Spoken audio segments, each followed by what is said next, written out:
ఒక్క ఏడాది ఓపిక పట్టండి, జగనన్న ముఖ్యమంత్రి అవుతారు, రైతన్నలను రాజులా చూసుకుంటారని వైఎస్సార్ కాంగ్రెస్ పార్టీ అధినేత జగన్మోహన్ రెడ్డి సోదరి షర్మిల అన్నదాతలకు భరోసా ఇచ్చారు. ప్రస్తుత పాలకులు ప్రజలను రాబందుల్లా పీక్కు తింటున్నారని, ప్రజల శ్రమను దోచుకుంటున్నారని మండిపడ్డారు. త్వరలో రాజన్న రాజ్యం వస్తుందని, అప్పుడు ప్రజలు కోరుకున్న విధంగా పాలన ఉంటుందని షర్మిల అన్నారు.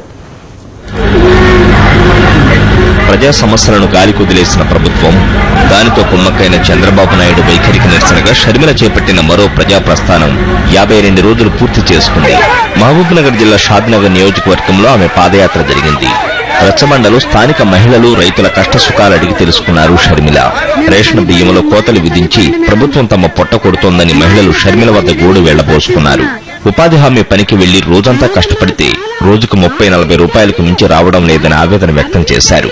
ఇప్పుడున్న ముఖ్యమంత్రికి ప్రజా సమస్యలు పట్టకపోవడం వల్ల ఈ ఇబ్బందిని షర్మిల విమర్శించారు.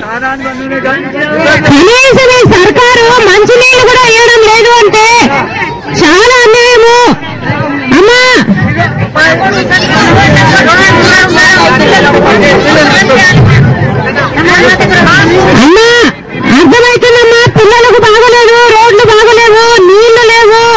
ఈ సర్కారు అన్ని విధాల అందరి నడ్డి విరుస్తోంది. 108 రాదు, 104 రాదు, ఏది రాదు. చంద్రబాబుది నాటకాల పాదయాత్రని తగినంత మంది ఎమ్మెల్యేలు ఉన్నా ఆయనకు చిత్తశుద్ది లేకనే అసమర్థ ప్రభుత్వంపై అవిశ్వాసం పెట్టడం లేదని షర్మిల విమర్శించారు. ప్రజలకు ఏది ఉచితంగా ఇవ్వకూడదని, వ్యవసాయం దండగని, ప్రాజెక్టులు కడితే నష్టమని చంద్రబాబు తన మనసులో మాట పుస్తకంలో రాసుకున్నారని షర్మిల గుర్తు చేశారు. కరెంటు బిల్లులు కట్టలేని రైతులను జైలుపాలు చేసిన ఘనత బాబుకే దక్కుతుందన్నారు. బాబు పాలనలో 4000 మంది అన్నదాతలు ఆత్మహత్యలు చేసుకున్నారని తెలిపారు. ఎమ్మెల్యే, ఎమ్మెల్సీ ఎన్నికల్లో కుమ్మక్కై బాబు కాంగ్రెస్ సర్కారును కాపాడుతున్నారని ఆరోపించారు.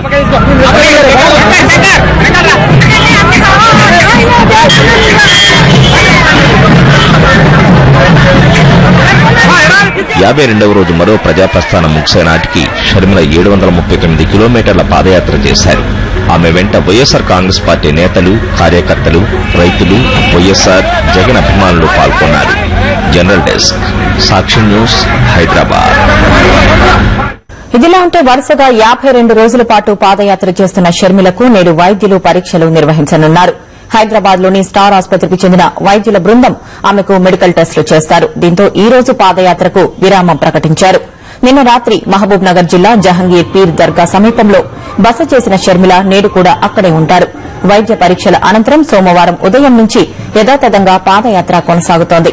ఈ నెల 11న మరో ప్రజాప్రస్థానం పాదయాత్ర రంగారెడ్డి జిల్లాలోని మహేశ్వరం మండలం కోళ్లపడకల్ గ్రామంలోకి ప్రవేశిస్తుందని ప్రోగ్రాం కోఆర్డినేటర్ తలసిల రఘురాం, రంగారెడ్డి జిల్లా వైఎస్సార్ కాంగ్రెస్ పార్టీ కన్వీనర్ జనార్దన్ రెడ్డి తెలిపారు. ఆ జిల్లాలో 6 రోజుల పాటు షర్మిల పాదయాత్ర కొనసాగుతుందని చెప్పారు.